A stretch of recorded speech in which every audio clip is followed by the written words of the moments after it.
الحمد لله نحمده ونستعينه ونستغفره ونؤمن به ونتوكل عليك ونعوذ بالله من شرور أنفسنا ومن سيئات أعمالنا من يهده الله فلا مضل له ومن يضلله فلا هادي له وأشهد أن لا إله إلا الله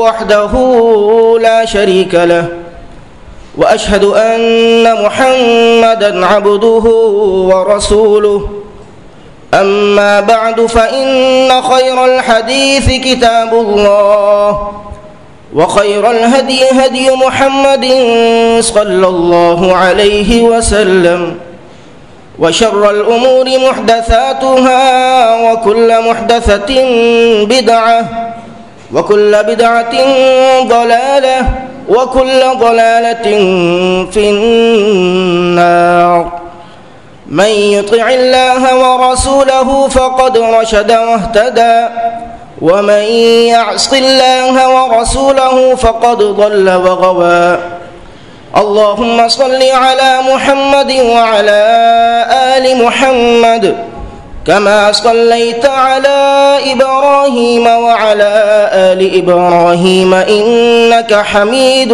مجيد اللهم بارك على محمد وعلى آل محمد كما باركت على إبراهيم وعلى آل إبراهيم إنك حميد مجيد سبحانك لا علم لنا إلا ما علمتنا إنك أنت العليم الحكيم رب اشرح لي صدري ويسر لي أمري واحلل عقدة من لساني يفقه قولي رب زدني علما أعوذ بالله من الشيطان الرجيم يا أيها الذين آمنوا اتقوا الله حق تقاته ولا تموتن إلا وأنتم مسلمون يا أيها الناس اتقوا ربكم الذي خلقكم من نفس واحدة وخلق منها زوجها وبث منهما رجالا كثيرا ونساء واتقوا الله الذي تساءلون به والأرحام إن الله كان عليكم رقيبا يا أيها الذين آمنوا اتقوا الله وقولوا قولا سديدا يصلح لكم أعمالكم ويغفر لكم ذنوبكم ومن يطع الله ورسوله فقد فاز فوزا عظيما